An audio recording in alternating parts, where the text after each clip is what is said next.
Drone footage captures Jeffrey Epstein alive.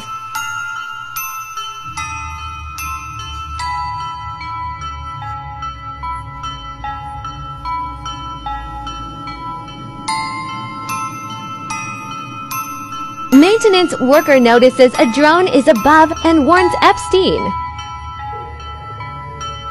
Epstein then looks up and notices the drone, and within seconds gets into his vehicle so he's out of sight.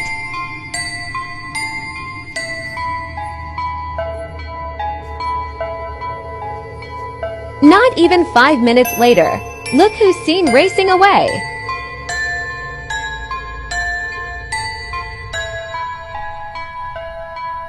Considering the fact that Epstein is dead, why is there still maintenance on the island, and who is paying these workers?